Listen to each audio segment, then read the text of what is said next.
기도하겠습니다.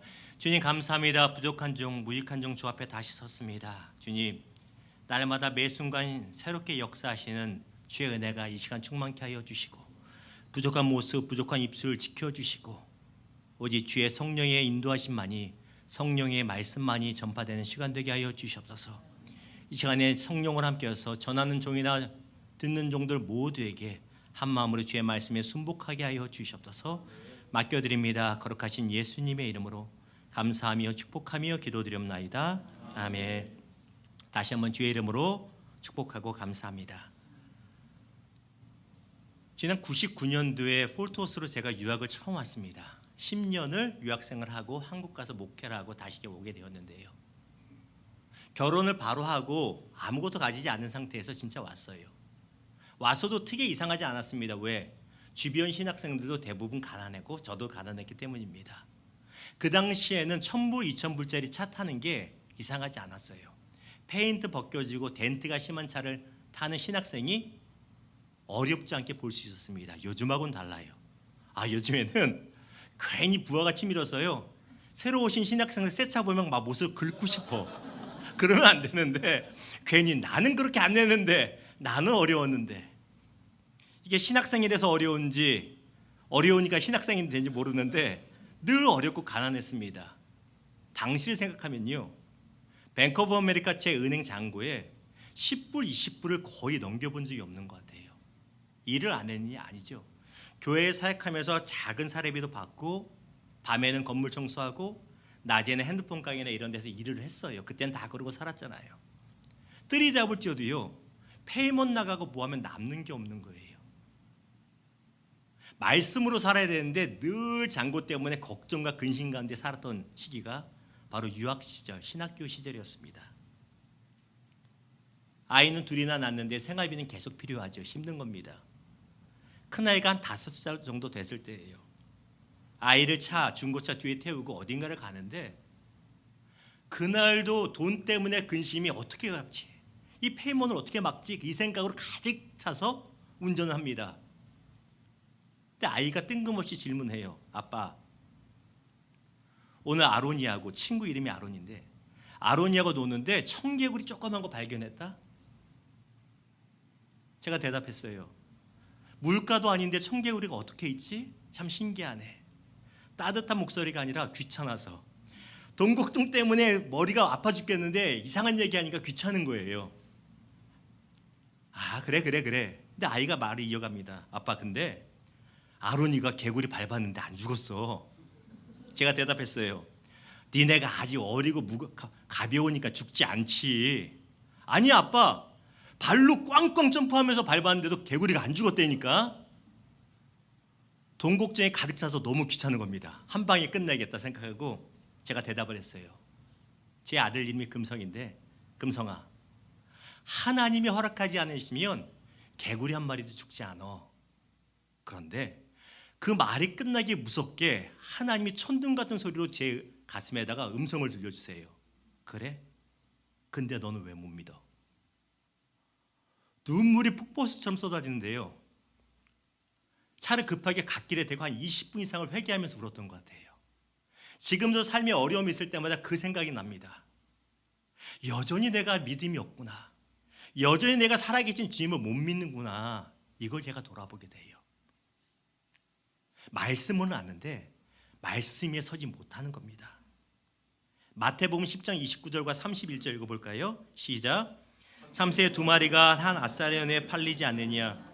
그러나 너희는 아버지께서 허락하지 않으시며 그 하나도 땅에 떨어지지 아니하리라.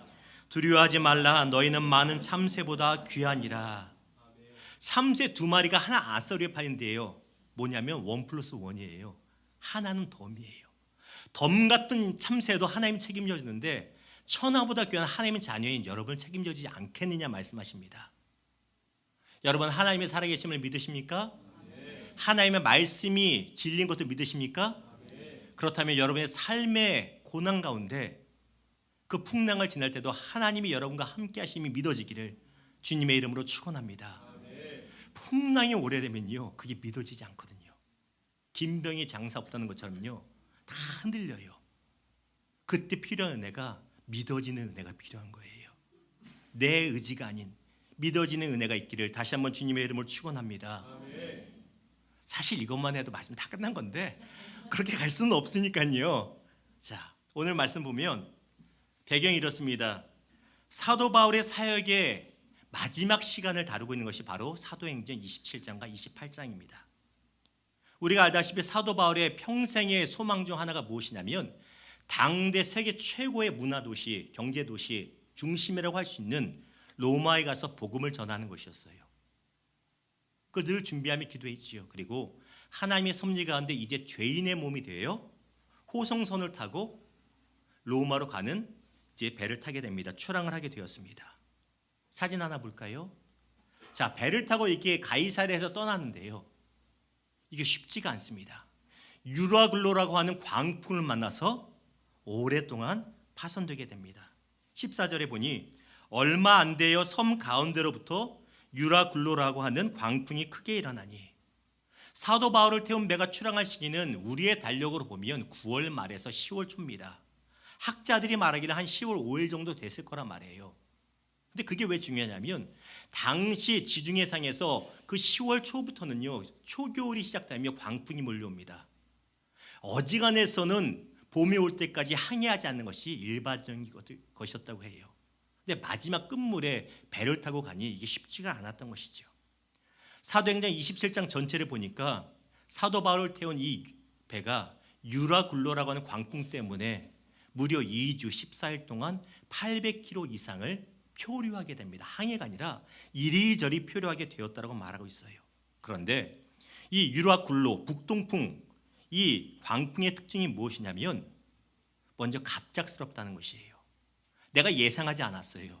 내 아이티너리에 있지 않는, 내 플랜에 있지 않은 것이 이 광풍입니다.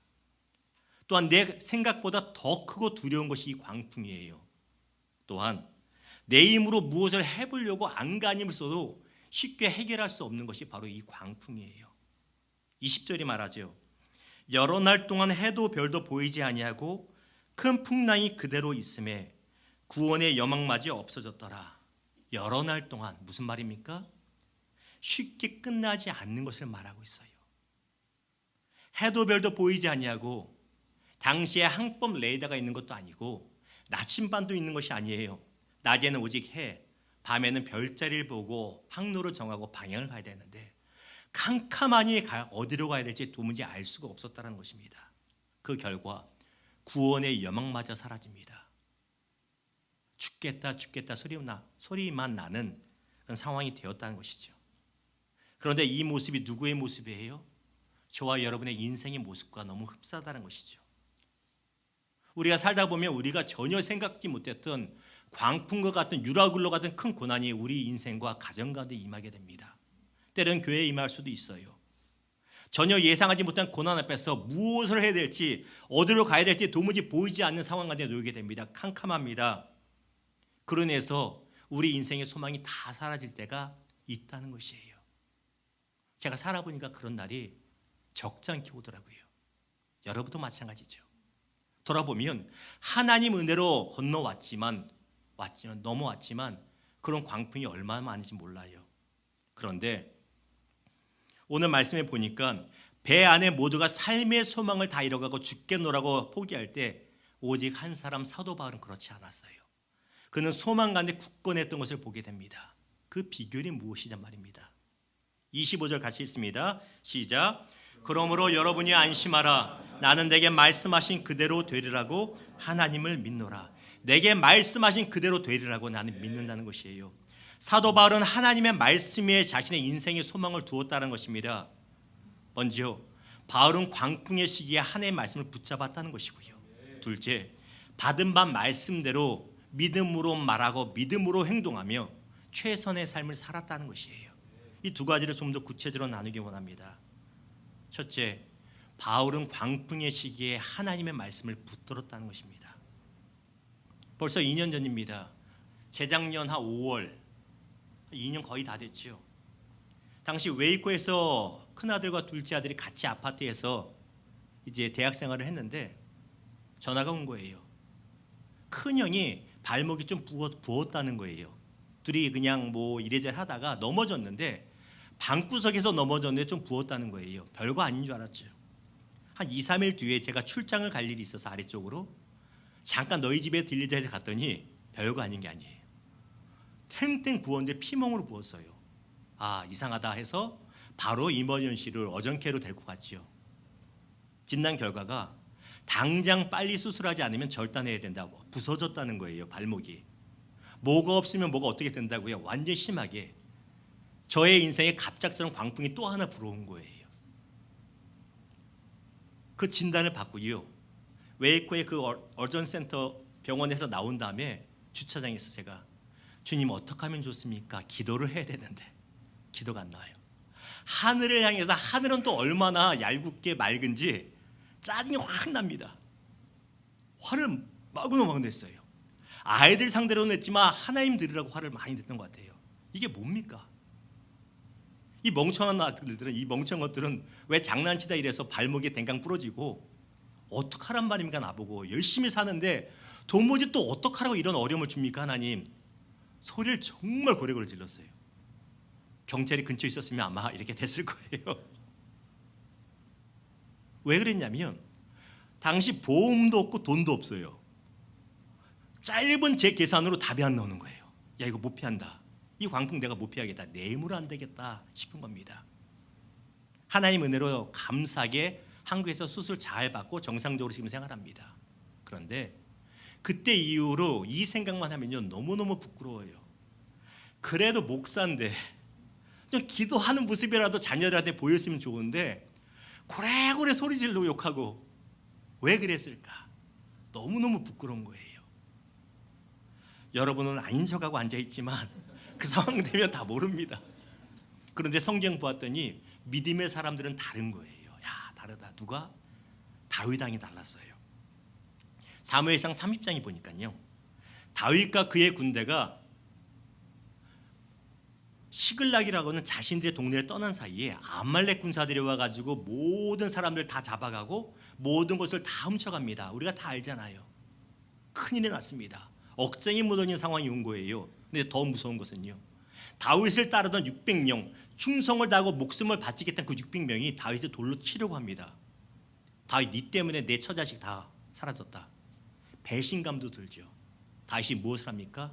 저처럼 하늘을 바라보고 욕을 하고 막 소리 고래고래 지르니까 아니요. 다윗은 달라요. 같이 읽습니다. 시작. 다윗이 여호와께 묻자와 이르되 따라잡겠나이까 하니 여호와께서 그에게 대답하시되 그를 쫓아가라. 내가 반드시 따라잡고 도로 찾으리라. 보십시오. 다윗은 화를 내고 분풀이한 것이 아니라 광풍의 시기에 하나님의 말씀을 구하고 그 말씀을 붙들었다는 것이에요. 이것이 우리의 모습 되기를 주님의 이름으로 축원합니다. 하나님의 말씀 위에 인생의 소망을 두는 것, 특별히 어려운 시기에 오늘 본문에 사도 바울이 동일합니다. 23절 봅니다. 내가 속한 바 곧 내가 섬기는 하나님의 사자가 어젯밤에 내 곁에 서서 말하되, 광풍과 풍랑으로 해서 모든 사람들 다 죽게 노력하고 있는데 오직 한 사람 바울은 달라요.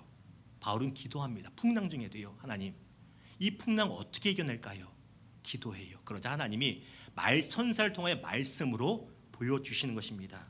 25절 같이 있습니다. 시작. 그러므로 여러분이 안심하라. 나는 내게 말씀하신 그대로 되리라고 하나님을 믿노라. 바울은 받은 바 하나님의 말씀 가운데 소망을 두고 흔들리지 않았다는 것이에요. 이것이 어떤 능력이에요? 인생의 갑작스러운 광풍 가운데서도 우리 삶에 참 소망을 주는 하나님의 살아계신 말씀의 능력이란 것입니다. 이 능력 가운데 거하시기를 주의 이름으로 축복합니다. 예레미야 37장 11절에 보니 이렇게 말하죠. 시드기야 왕이 사람을 보내어 그를 이끌어내고 왕궁에서 그에게 비밀이 물어 이르되 여호와께로부터 받은 말씀이 있느냐? 여호와께로부터 받은 말씀이 있느냐? 유다가 멸망할 때 마지막 왕이 이 시드기야 왕이었어요.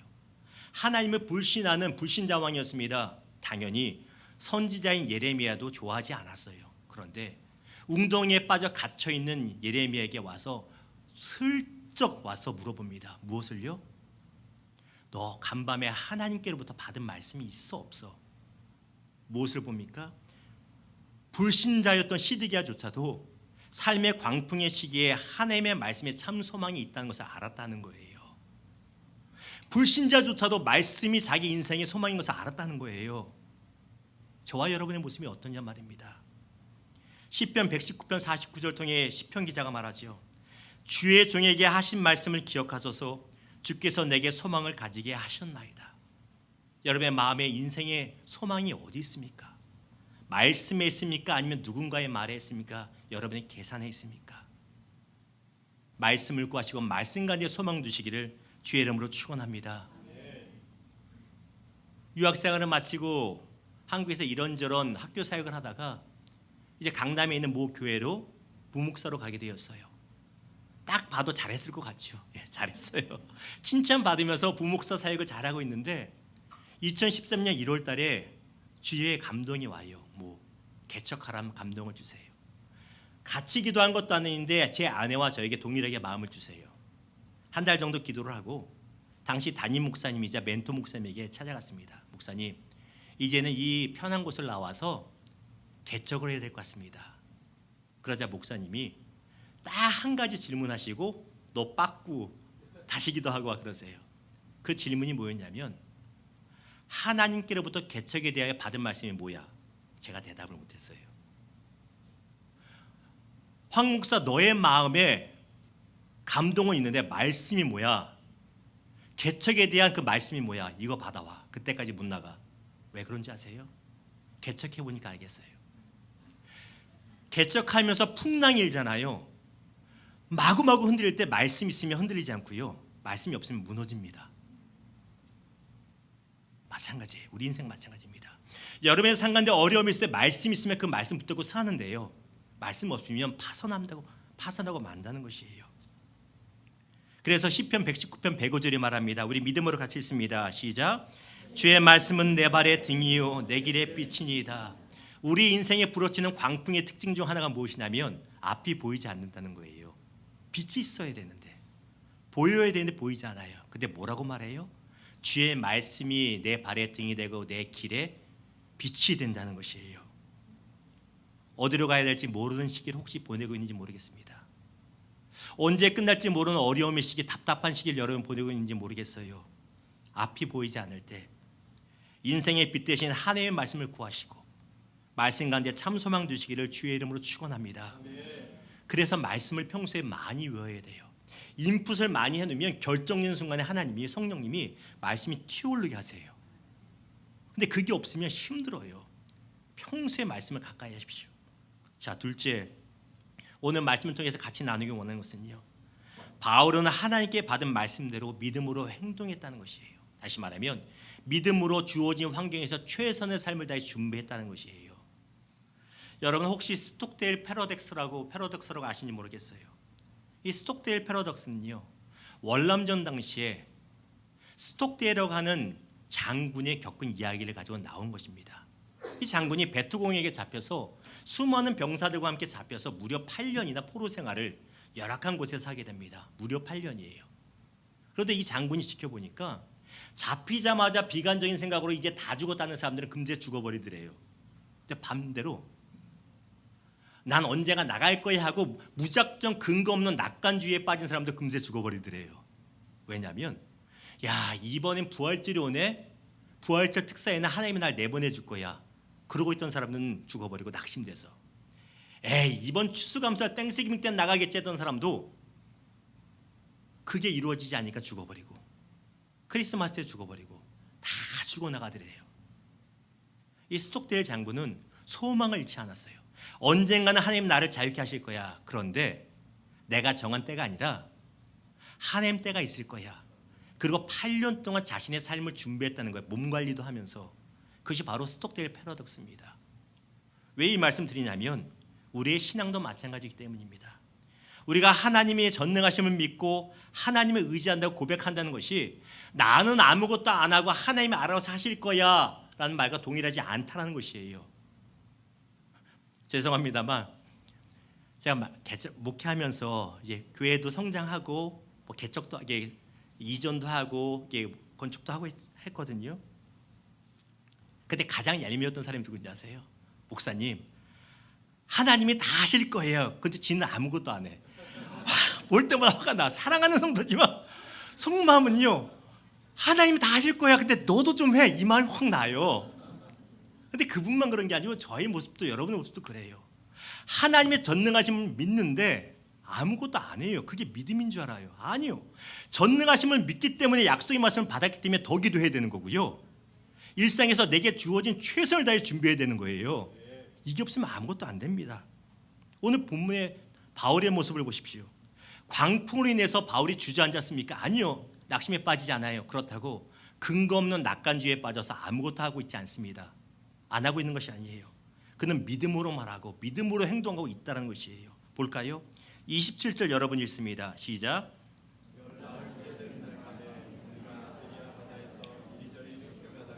자정쯤 되어 사공들이 어느 육지에 가까워지는 짐작하고 광풍이 시작된 지 3일 정도 지났을 때 하나님의 사자를 통해서 응답받았어요. 그런데 바로 이어지지 않죠. 이 광풍의 두 번째 특징이에요. 길고 지루한 시간이 계속 간다는 거예요. 끝이 언제 끝날지 몰라요. 우리가 인생 살다 보면 알잖아요. 이 병이 날 때가 됐는데 왜 빨리 안 낫지? 응답은 받았는데. 내 사업체가 우리 집의 문제, 자녀의 문제, 부모의 문제가 해결돼야 되는데 응답은 받았는데 이거 왜 빨리 안 되지? 소망이 막 흔들리기 시작해요.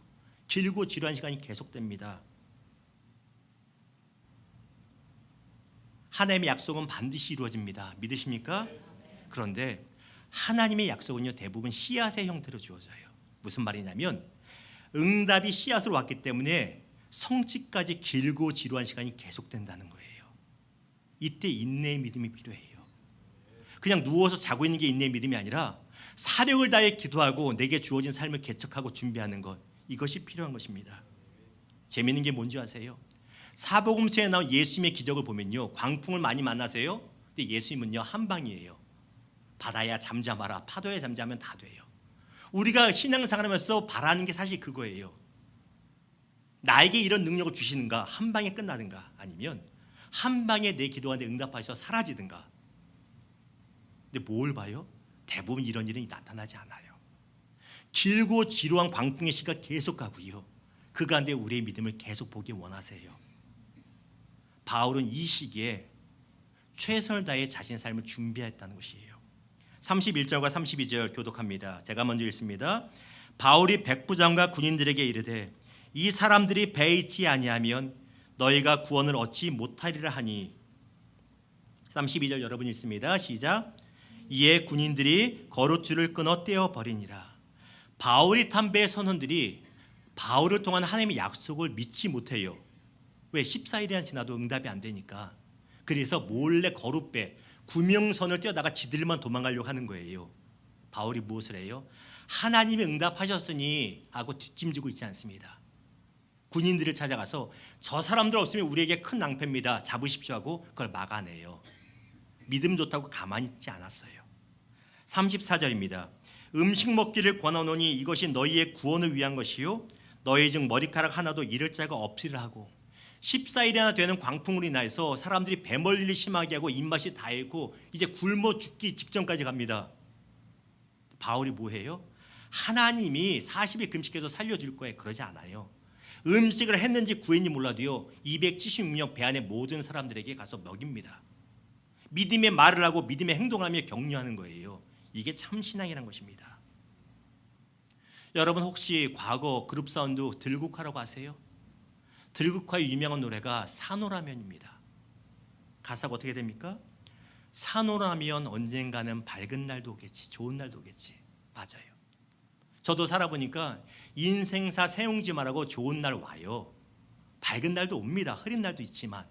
그런데 중요한 게 뭔지 아세요? 인생사 살면서 밝은 날 왔을 때 준비되어 있지 않으면 그거 지나갑니다. 좋은 날이 와도요 준비 안 된 인생은 그냥 좋은 날로 스쳐가고 말아요. 그 좋은 날이 내 좋은 날이 아니에요. 여러분 아시잖아요. 내게 주어진 현재 흐린 날 가운데서 내가 어떤 삶을 살고 있는가, 이게 좋은 날이 왔을 때 열매로 드러나게 됩니다. 이게 참 믿음의 삶이란 것이에요.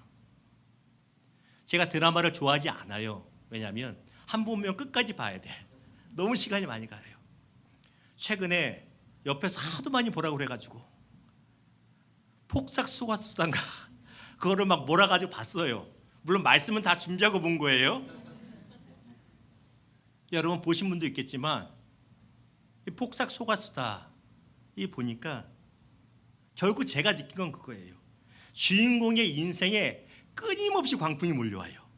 야, 이거 넘어갔다 싶으면 또 와. 더 심한 게 계속 와요. 근데 너무 감동스러운 것은요, 그 주인공이 무쇠처럼 포기하지 않아요. 광풍 속에서 자신이 할 수 있는 최선의 것을 다합니다. 그리고 결국은 이뤄내요.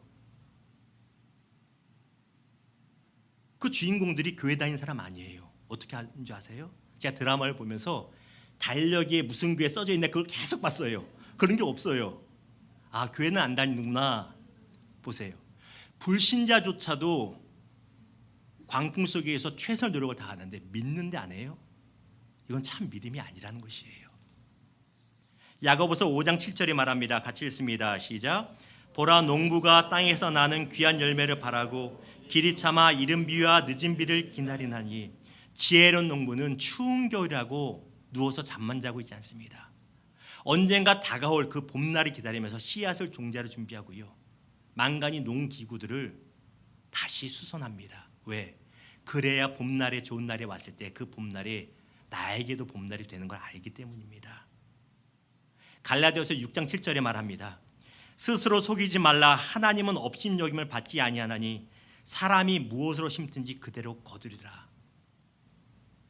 벼락 같은 이 말씀, 첫눈 같은 말씀 믿으십니까? 여러분의 현재 삶의 상태가 어떠하든 간에 최선을 다해 믿음의 삶을 살아가시기를 주님의 이름으로 부탁을 드립니다. 여러분이 심은 만큼 거두게 돼요. 이게 믿음의 삶입니다. 질문 드립니다. 혹시 여러분의 삶이 현재 길고 지루한 광풍을 지나고 있는지 모르겠습니다. 사방이 답답한지 모르겠어요. 응답이 안 돼서 눈물만 나고 뭐 해야 되나 답답할지 모르겠어요. 여러분 뭐 하십니까? 사력을 다하여 기도의 자리에 나와 기도하십니까? 그리고 기도한 대로, 말씀 들은 대로 여러분의 주어진 삶의 자리에서 최선을 다해 일하며 준비하십니까? 아니면 부족한 저처럼 에라 모르겠다 하고 누워서 유튜브 쇼츠만 계속 보고 있습니까? 제 아내가 저한테 유튜브 좀 그만 보라고, 세상 끝났냐고.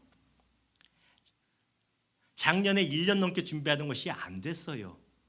제가 예상을 깨고 안 됐어요. 정말 열심히 기도가 했는데 안 되니까요, 저도 별거 없더라고요. 침대에 누워서 성경 보지 않고요, 유튜브만 시간만 계속 보고 있어요. 제 아내가 그 얘기를 해요. 언제까지 그럴 거냐고. 여러분 뭐 하십니까? 어려움 올 때, 인생의 광풍이 불어올 때 하나님의 말씀 위에 소망을 두시고 그 말씀대로 최선의 삶, 믿음의 삶을 살아가시기를 주님의 이름을 축원합니다. 말씀을 맺겠습니다. 지난 3월 초인가요? 우리 사랑하는 큰나무 교회, 우리 교회 이제 중요한 미팅이 금요일에 있었잖아요. 근데 수요일 날 이상하게 제가 새벽 예배를 항상 출근하는데 그 새벽 예배 시간에 출근하죠. 그날은 큰나무 교회를 가고 싶은 거예요. 새벽 예배를 오랜만에 왔어요. 주보를 보았더니 금요일 날 중요한 미팅이 있으니 기도를 같이 하자, 더 하자라는 글이 있더라고요. 그렇구나. 수요일 날 새벽 예배를 마치고 아내와 함께 다시 차를 타고 가면서 제가 아내에게 이런 얘기를 했습니다. 3년이 넘는 시간인데 대단들 하시다. 그런데 많이 힘이 빠진 것 같다, 지친 것 같다. 근데 거기서 끝나지 않고 제가 이 말을 했어요. 그래서 이번 주에 될 거다. 내 힘 다 빠졌으니 하나님이 역사하신다. 아내한테 그 얘기를 했어요. 그리고 목요일 날 우리 김 목사님을 통해서 토요일 날 식사나 하자는 이야기를 받았어요. 금요일 날 새벽에 다시 새벽 예배를 가는데 제가 출석하는 교회를 안 가고 다시 큰나무 교회로 오니까 아내가 저를 째려봐요. 왜? 그랬더니 사람이 밥 사준다고 새벽 예배를 가려고 그러냐고. 그래서 타이밍이 그거지, 그건 아니었다. 타이밍이 그랬을 뿐이다. 제 마음은요, 진실한 마음은 한 사람이라도 더 기도에 동참해야 된다. 이 시기에 중요하다. 제 아내가 그래요. 당신이 우리 교회 가서 기도하면 되지 꼭 거기 가서 해야 되냐. 제가 그 얘기했어요. 그럼 마가다락방 110명이 집에서 기도하지 왜 모였냐. 기도가 필요한 장소엔 꼭 가야 된다. 그래서 금요일에 기도했어요. 제가 1부 때는 이야기 안 했거든요. 근데 2부 때 얘기하면요, 이 계약이 된 게 보면 제가 생각해보면 제 생각이지만 한 1000만 분의 1은 제 역할이 있었던 것 같아요. 제가 뭘 달라는 건 아니에요, 여러분한테. 근데 생각하니까 그런 것 같다는 얘기예요. 예? 그렇다는 거지 뭘 달라는 건 아닙니다. 시편 107편 28절에서 30절 우리 같이 봅니다. 같이 읽을까요? 시작. 그들의 고통 때문에 여호와께 부르짖음에 그가 그들의 고통에서 그들을 인도하여 내시고 광풍을 고요하게 하사 물결도 잔잔하게 하신도다. 그들이 평온함으로 말미암아 기뻐하는 중에 여호와께서 그들이 바라는 항구로 인도하시는도다. 아멘. 어느 가정이나 광풍의 시기가 있어요. 말할 수 있으면 광풍이 아니에요. 근데 쉽게 말할 수 없는 게 진짜 광풍이에요. 저희 집에도 있어요. 제 인생에도. 해결되지 않은 게 있고 하나님이 일하시면 여전히 기도하는 게 있죠. 몇 주 전인가요? 저 아들 중 한 명이 저한테 물어봐요. 아빠 엄마는 하나님의 약속, 하나님께서 이루어주실 거 응답하실 걸 어떻게 확신해요? 라고 물어봐요. 왜? 광풍이 끝나질 않으니까. 길고 지루한 시간이 수년을 가니까 아이가 답답한지 물어보는 거예요. 제가 이렇게 대답했어요. 이 확신은 하나님의 말씀으로부터 왔다. 물론 언제 그날이 올지 몰라. 그러나 돌아보니 하나님께서 하나하나 스텝을 열어가고 계심을 보고 믿는다라고 아이에게 얘기했어요. 여러분 혹시 여러분의 삶에도 이런저런 광풍의 어려움이 있습니까? 현재는 좀 잠잠해진 것 같아도 여전히 잘 앞길이 보이지 않고 길고 지루한 시간이 있는지 모르겠습니다. 인생의 광풍이 아무리 크고 무섭고 길어도 우리 하나님은 우리를 보호하시고 피난처로 인도하심을 믿으시기를 주님의 이름을 축원합니다. 왜요? 말씀이 약속하잖아요. 우리를 향한 하나님의 생각은 재앙이 아니고 평안이고 소망을 준다고 분명히 약속하고 있어요. 그 말씀 붙잡으십시오. 그러므로 삶의 광풍 가운데 하나님의 말씀을 먼저 구하여 붙드시고 소망 두시고 말씀을 의지하여 믿음의 삶, 최선의 삶을 살며 준비하시기를 주님의 이름으로 축원합니다. 우리 같이 찬양했으면 좋겠습니다. 우리 찬양할 때 말씀을 생각하면서 주가 일하시네 이 찬양하고 기도했으면 좋겠습니다.